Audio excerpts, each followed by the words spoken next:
Thank you for joining us on the Sport Chippers YouTube channel, and thank you particularly to you if you've signed up to be a member of Chippers Club over the past week. It'll make a real difference going forward. More on that to come in a moment.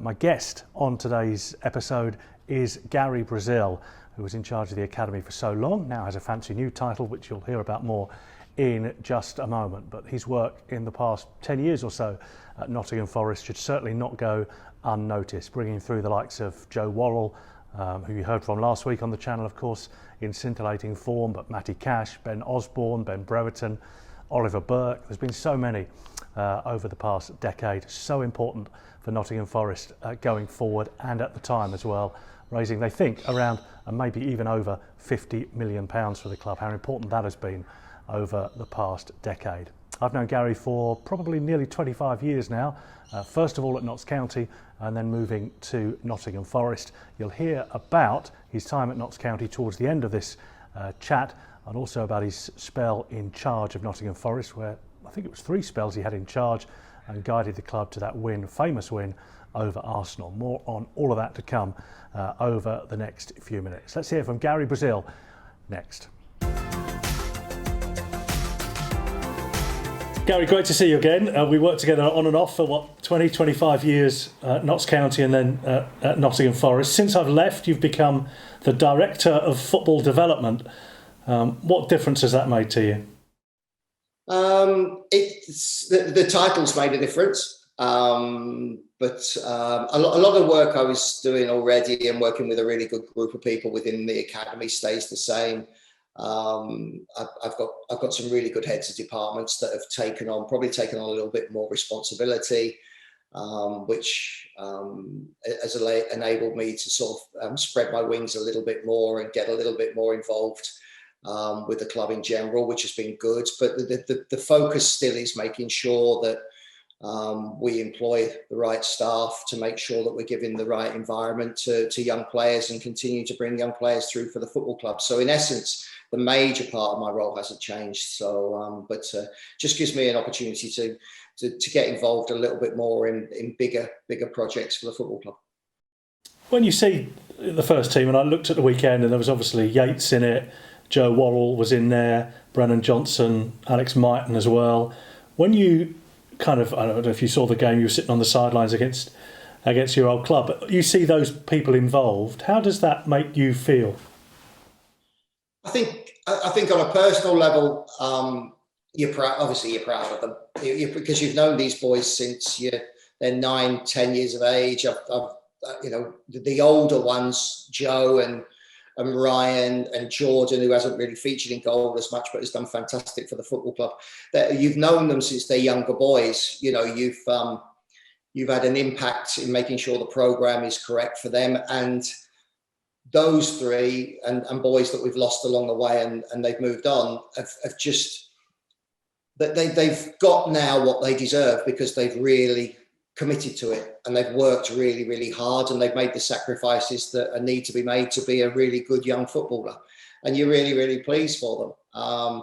As a department, it gives you, and I say a department, the academy, there's a lot of people that never ever get mentioned, Robin, that have done fantastic jobs inside the academy over the last period while we've taken it on. And it's sort of justification for the programme that you put together and the belief that we had that we were doing the right things quite a long time ago. But the next group that are coming through now, the Brennans, the Alexes, and there's other boys just on the verge of being able to come in and make an impact on the first team.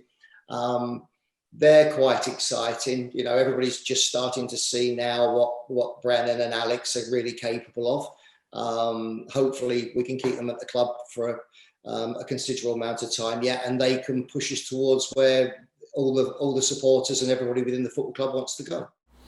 The other thing about them, and I got to know them a little bit, many of those players, but going back, but not as well as you would have done and other people would have done. But your Yates, Cash, Joe Worrell, going back even further, other players, they seemed kind of very normal, very sensible.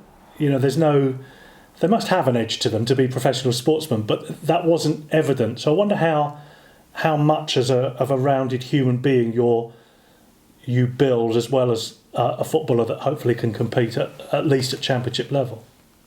Yeah, it's part of. I mean, what should happen when these boys are starting to come into the academy is this should be the highlight of their week. This should be something that they really look forward to coming into.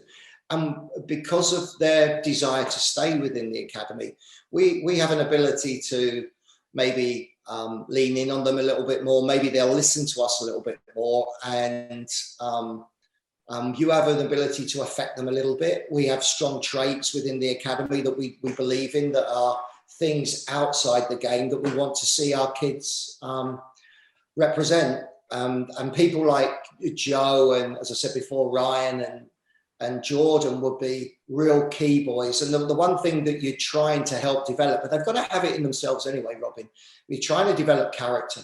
You're trying to develop a human being that is prepared, not just for a really good life in football, but whatever life brings in the future, they've got a real good skill set to handle life going forward. So we are trying to impact on the person. It's not easy becoming a footballer. It's a really tough industry, and you lose a lot of players, as well as the boys that come through. Unfortunately, we lose a lot of really nice kids. We lose boys that just don't end up being good enough. And one of the big things that most of them have got really good talent, but the real key thing that these kids are going to need is a real strong character, that they, every day they turn up, they have a real good go. And if I go back really, probably I was lucky enough to give someone like Benny Osborne his debut in, I think, about 2014. There was never any doubt around Benny because of how he was and who he was as a human being. And he had those qualities that were needed to not just come onto a pitch. I think it was at Ipswich he got his debut. After about 15 minutes, I know you were at the game, but after about 15 minutes, you were sat on the sideline going, he's a first team player. And he just looked, he just fitted, but not just that, but his athleticism, his desire to turn up and work hard, the way he fitted in, and he looked right immediately. You knew the boy was going to go on and get himself a really good career. And I know a load of his own family, everybody, but there wasn't many people more proud than we were when you're seeing him playing in the Premier League for Sheffield, and you're thinking, "God, that's fantastic!" And you're straight on the phone to him, and and they come back at you. They're really good people, but I could go back even further than that and talk about people like Dave McGoldrick years ago, where you get that feeling for people, and they're going to be good players, and there's more coming, but there are things in them as human beings that is going to give them a chance to actually have a really good career. And we, as a department, we have to develop that. We have to push them. We have to really make them understand what they really need to do to become footballers. I can feel the kind of the warmth and the pride that you're talking about these people. But obviously there comes a time, and Forest have done it over the last 7 or 8 years in particular, where they leave the club and you sell them for big money, whether that's Matty Cash or Ben Brereton, Ollie Burke, whoever it might be. So at that point, when you're in charge of the academy, are you thinking, fantastic, I've done my job? Are you proud, or are you thinking, there goes another one, that's a real shame, we needed to keep them? There's a mixture of all those things. I think in an ideal world, if we as an academy could have utopia, the team would be full of academy players that have come through and they're helping the club get where it wants to go. We understand that our job is just to try and develop the player and make sure that he can play really well for our football club. Those decisions are well beyond us. So, we understand at times we've had to lose players to make sure the book's balanced, to put it bluntly. Is it the boys that you mentioned there? Is it sad, or is it disappointing that you lose them and they go out of a gate and they're not coming back in after you've got to know them when they were young kids? Yeah, that is sad. But I understand the need as a business to make sure that, as I said, we balance the books, and quite often when we need money coming in, it is the younger players that have the value in the market. What difference the other thing that's happened since I left is Category 1 has happened for the academy. What practical difference has that made? Maybe it's not made too much difference yet, but what difference can that make? Um, it can be a headache because you employ more staff. I have to say, it made me smile when you're saying we've how long we've known each other, but I'm going to I'll be 10 years next May that I've been at Forest. When unfortunately Nick Marshall moved on and they asked me to take the academy on, we had 17 full-time staff. Now that was a nice one to manage initially and try and sort out. We're now up into the 40s full-time staff, and that's a handful. So you've got to manage all these people. So there's the side of making sure it doesn't become too big that you lose the key elements and the culture that you want, because these people create an environment that kids want to come into. So as you add more to it, Robin, you've got to make sure you're strong with your culture and make sure you keep the right elements and the human elements. Okay, let's be blunt with this. We have a training ground across the A52 that Derby own that is significantly bigger than ours. Leicester have just put together Euro Disney down the road on the A46. That is an outstanding piece of work. We have a relatively small training ground. It's a really nice training ground, and we're working hard to improve that. But in a sense, it's hard to compete with the actual volume, the size of our competitors. So what we have to do, we have to be really good on hearts and minds. We have to be really good with people. We have to make parents and players want to bring their child, and the child wants to come into our environment. So we have to be good with people. And as you grow staff, you have to make sure you maintain, A, you've got to employ really good people. B, you've got to maintain that ability to communicate well with people and make them realize that this is the best place for their son. That, look, you come into our academy, we bring you through, you have an opportunity very young to go into our first team because there is a pathway at our football club. And then there's a potential you might get sold to one of those clubs that's wanting to take your young son at this moment in time. So we have to be good all the way through. As you grow it, long answer this one, I know, as you grow it, you have to keep that human element in the way we work with people. And we have some fantastic people inside our academy that can relate and communicate well with not only the players, but also with the parents, which is important. Bigger area when we're looking at Cat 1, obviously the games program is much better for us. And we're able to play against, for want of a better term, the elite of youth development. That's been really good. Really enjoyed the games program.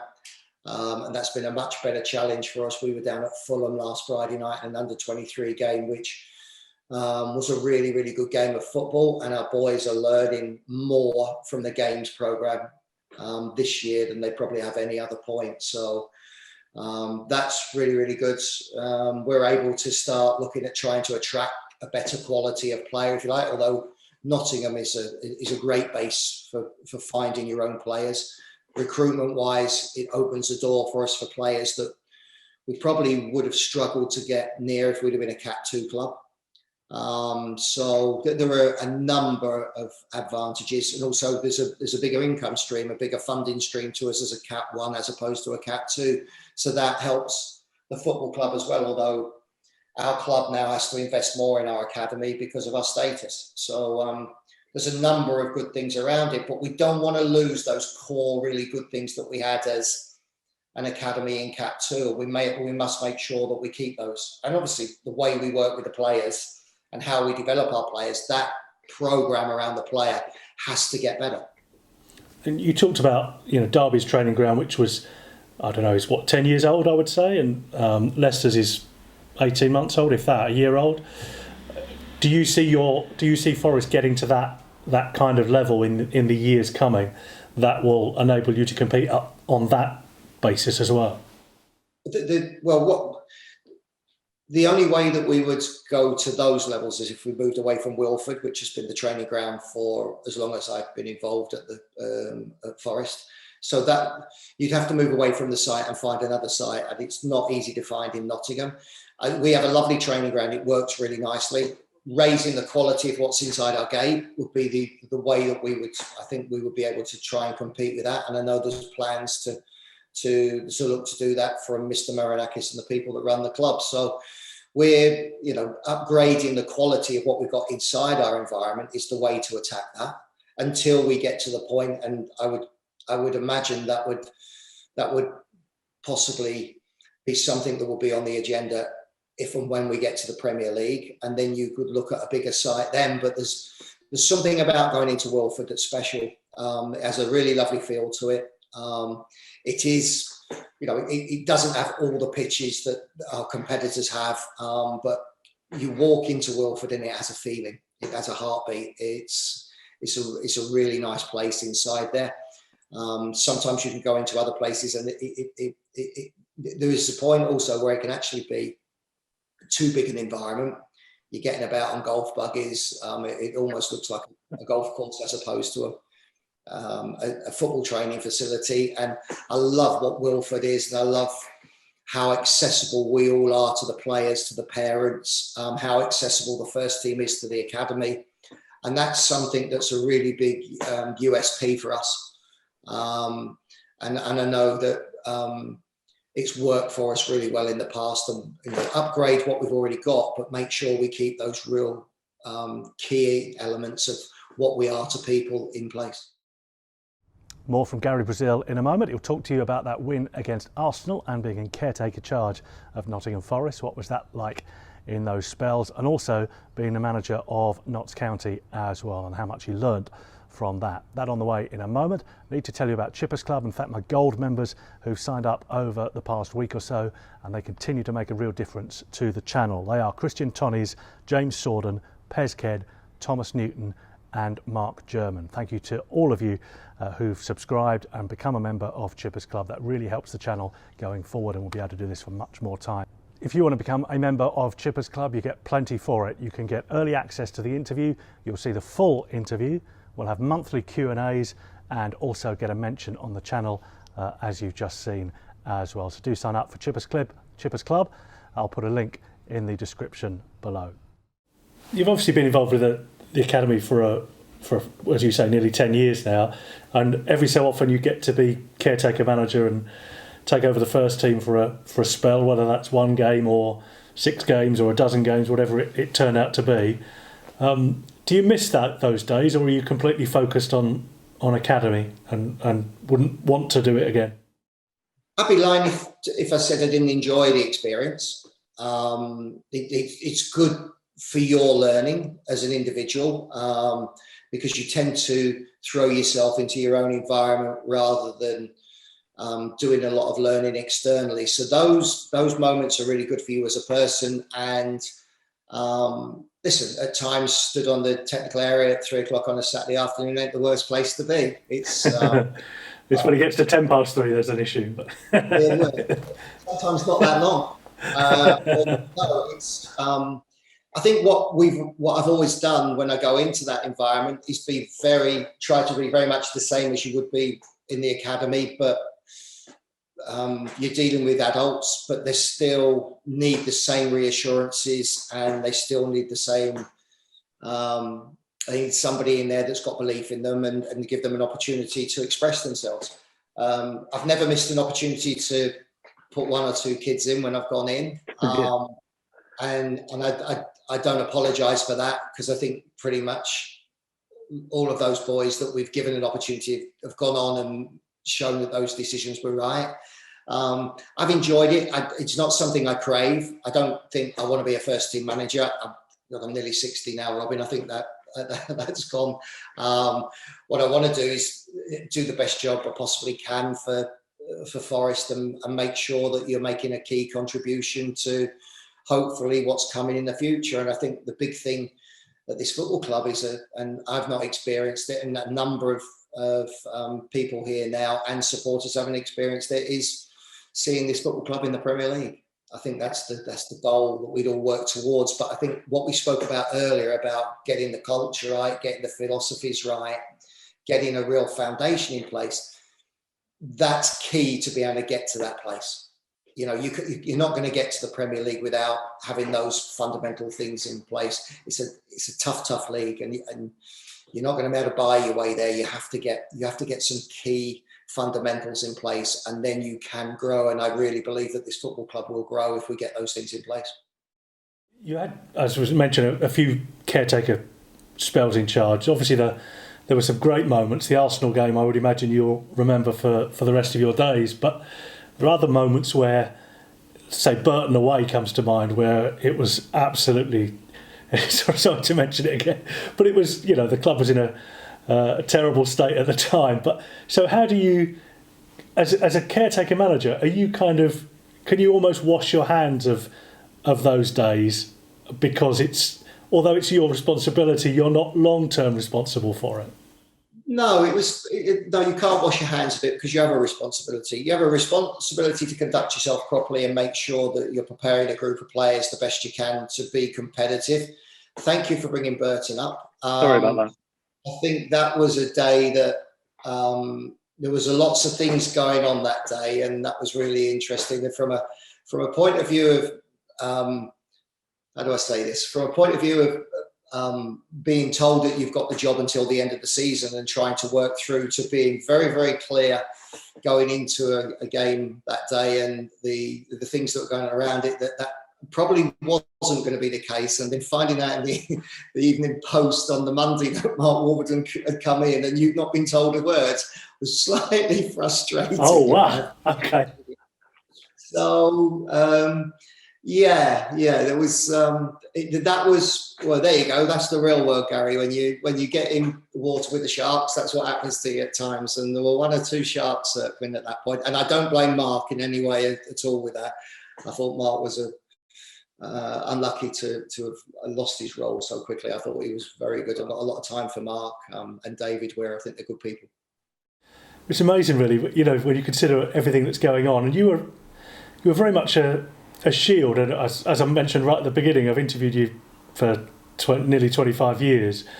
And you're very canny. You kind of, if you don't want to give anything away, you won't give anything away. And you gave very little away at that time. You were trying to present an image of everything being serene and calm. You have such a responsibility. I mean, you go abroad. I've worked at other places. I worked at Fulham for quite a long time, and we used to go abroad on tournaments with the kids, with different age groups. And quite often when you went there, people weren't particularly clear, who Fulham was and whatever. I tell you what, you take this football club abroad, this brand is enormous, Robin. It's such a well-known football club, and you can't be anything other than proud to represent it. And as I said, we've gone abroad on tournaments before, and you get a feel for the fact that people have a real soft spot for this football club. Through 40 years ago, through the Brian Clough and Peter Taylor era, for the things that those players did fantastically in bringing massive trophies home. The European football remembers that. It never forgets it and has a soft spot for this football club. And when you're in a position where, for want of a better term, you're leading it on the pitch, you have a big responsibility to conduct yourself properly, to understand that it's a hell of a lot more than you. And there is invariably, when I have to step in at those moments, the club's in turmoil, as you say. The last thing it needs is somebody to be jumping about and flapping as well. So you have to be, for want of a better term, you've got to be a little bit of that swan on the water, above the surface. You've got to look serene. Your legs might be going 10 to the dozen underneath the water, but you've got to carry that. And by and large, I think we do. We've always done that quite well. And it's not just me. There's always a group of people in behind that are very supportive. And I can think back to the Jimmy Gilligans and the Steve Suttons that have helped me, the Jack Lesters and the Robbie Pages, who's doing really well for Wales now, and Jack's doing really well at Sheffield United. Chris Cohen and Gareth Holmes were involved with us when we did the games at Leeds and against Arsenal. Everybody gets involved and everybody throws their two penneth in. And it's for us, it's something that we always enjoy. But you're going into deeper waters, and you've got to be on the money to make sure that you're right. And it's lovely watching, after you've had those experiences, it's lovely watching first team managers. And if there's one thing I've sort of said to people like Sabri, and I also said to Chris, it was like, just stay calm. You need to really present a really calm image, because it can be such an emotional football club. And it's so emotive week by week, result by result, and there needs to be a stable, consistent person at the front that projects themselves as being in control, and that's really, really important. One of the highlights of the last 10 years was that Arsenal game and the win over Arsenal in the cup. As you're standing there watching what is your team, albeit on a temporary basis, but you're watching your team tear Arsenal apart as they did that Sunday afternoon, and you're standing in the technical area trying to remain calm, obviously, and Arsene Wenger's in the other technical area, who is also fairly calm, to be fair, and he's seen and done most things in the game in his 20 years at Arsenal. How are you feeling at that moment, having had the lows of other caretaker management spells, to actually kind of have your day in the sun, if you like? Yeah, listen, it was a lovely day. Just the only disappointment was that my kids were in different parts of the world and couldn't be at the game, which would have been really nice to witness it personally. I think the key difference to that one was, I think we had 5-6 academy players in the team that day, and everybody was sort of going on about Arsenal had a little bit of a weaker team, and they didn't play their full team, but they were older than us, and it was Arsenal, and their team was the average age of their team was older than ours. So really proud of those young players of coming in and be able to handle themselves in that environment. Fantastic attendance. The fans were really behind us. And it was one of those. Sadly, unfortunately, I'll correct you on one point. Arsene Wenger was in the stand because he'd been a naughty boy. So I was actually competing with Steve Bold and Neil Banfield. Neil, who I was an apprentice with at Crystal Palace, and Steve, who I've known for a long time. So two people I've got an enormous amount of respect for. But no, I wasn't competing against Arsene Wenger, particularly on the day. But it was just one of those days where you were just incredibly proud of a very young team. I remember Eric scoring 2 outstanding goals. One as I'm screaming at him to not push forward because it's 1-1 just before half time, and thankfully he didn't listen to me and took a clearance on the chest and smacked it in the top corner. And I think that I'm turning away and just grinning to myself as if to say, right, do what you want, But no, it was a good day. It was a good day for the club, and very proud at that point that we had such a contribution from the academy within the team and was able to compete at that level. And there was the potential for that group to really push on and be really good for the first team. If I could take you right back, as I mentioned, 25 years ago, roughly, I think, I moved to Nottingham in 99, so 22 years ago. I rolled into Notts County and Sam Allardyce was the manager. You were his young up-and-coming assistant. And within a month or so, Sam had left with Notts going well in League One, and you took over. I wondered if there was ever a point where you were going to go with Sam to Bolton, and kind of whether you might have followed him around the country and into the Premier League and onto a very successful management career. Yeah, Robin, it always makes me smile when I hear people going, I've got no regrets. I always sort of feel like they played safe in a sense that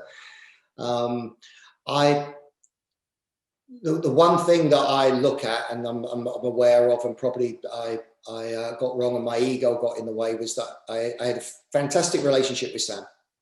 I'd gone into the club and started as an under-18 coach at Notts County, and quickly got to a point that I was working alongside Sam or his assistant at Notts, and it was going really, really well. Sam went to Bolton and would have happily taken me with him. And we talked about this, but you'll know the gentleman, Derek Pavis, who was the chairman at Notts County, who wasn't someone to be messed with particularly. No. God bless him. He was pretty determined I wasn't going anywhere. And part of the ability, I think, to ask me or keep me at Notts County was to offer me to be the manager. And there was a load of stuff going on around that. I mean, I was sort of Notts County's manager, but I wasn't. I was holding the seat until they found somebody to do the job. And a number of things that went on in that period, when you reflect on them, were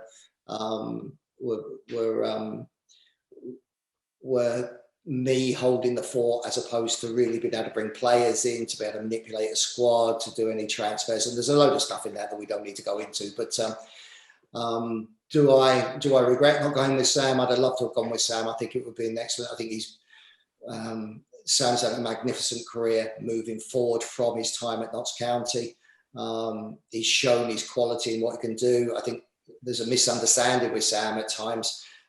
Incredibly intelligent, very, very forward thinking. Even in our time at Notts, when we worked together, some of the things that we were doing were way ahead of what other clubs were doing. And you can see why he's gone on and got a really good career. Very good with people, very good with creating an environment internally. And, you know, you pick little bits from people as you go through your own career, but trying to create a really good atmosphere and create an area where people want to come in and work is something that I really took from Sam. So what was it that made you stay? Was it just the fact of being a manager? Is that what you kind of wanted to do? Yeah, my ego got the better of me at that point, and I got offered the chance to take the team on.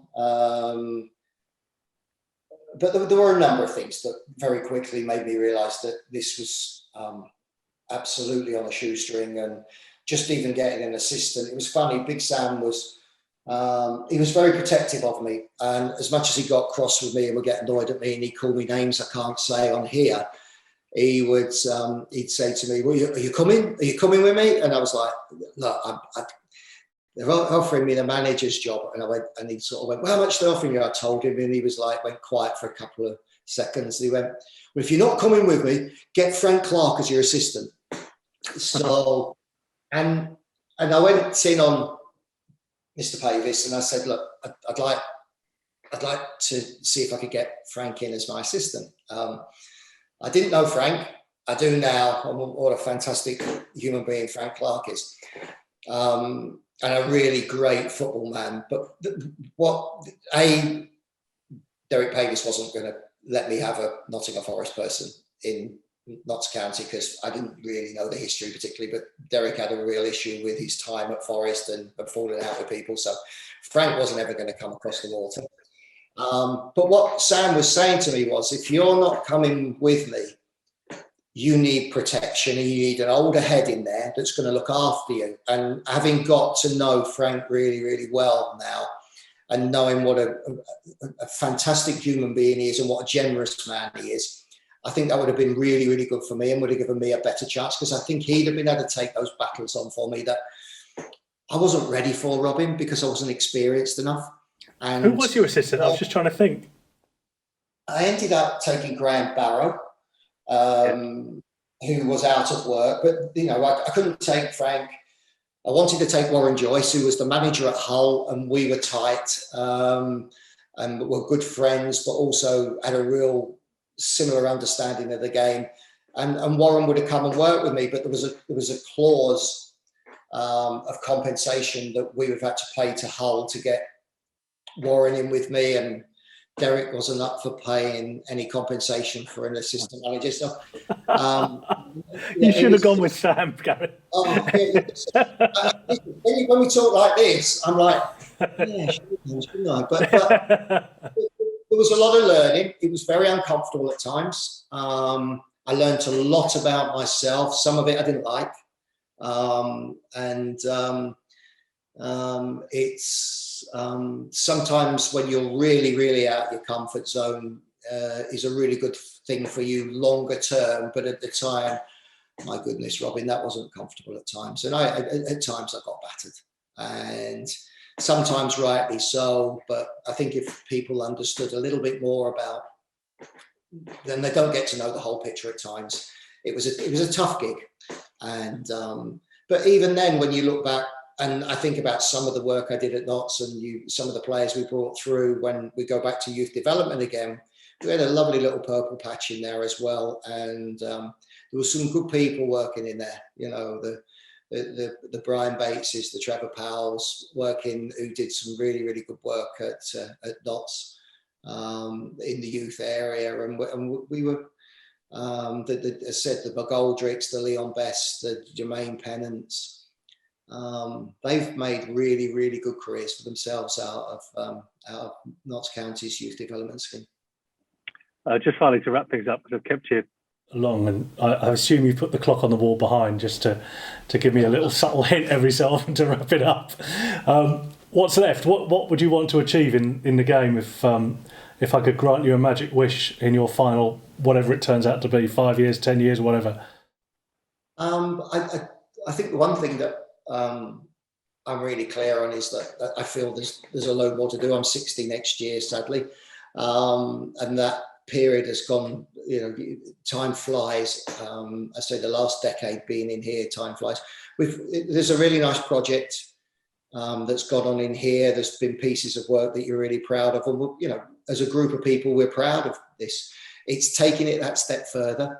It's really trying now to compete with the big Cat 1 clubs, to continue to try and help the football club develop its own talent, and hopefully a good percentage of that talent actually stays and plays in that football club. The likes of Alex, the next crop, the Alexes, the Brennans, for those guys to stay and help us get where all the Forest fans really want to get to, is something that you'd love to see happen. I'd love to be here and see this football club in the Premier League. That would be a really nice thing to see, because you sense, there's clubs, you see Leeds now, and you look at a club that sort of, when I was growing up, it was a big football club, and it's going back to that stage. You sense that with Forest, where it's been a big football club, and you want to see it go back to being that big club again, and I'd like to be around to see that happen. In the meantime, our job is to continue to improve what we do and continue to bring top-class players through, and whether we're able to keep those players or we sell those players on for financial profit, that's other people's jobs. But to continue to bring that group of players through and to enjoy the job, I think probably to try and catch up a few people. This job doesn't help you with relationships and social. You lose too much contact with friends and stuff, because it is a full-on job, Robin. So probably getting the balance right a little bit more will be healthy as I get older. But it's a bit of a drug, and it's something that you want to keep getting better and better at. You never feel like you get on top of it, mate. Really good to catch up. Thanks so much for your time. Cheers, pal. It's a pleasure talking to a national commentator who's leading the way in Australia. Thanks, Gary. Cheers, pal. Take care.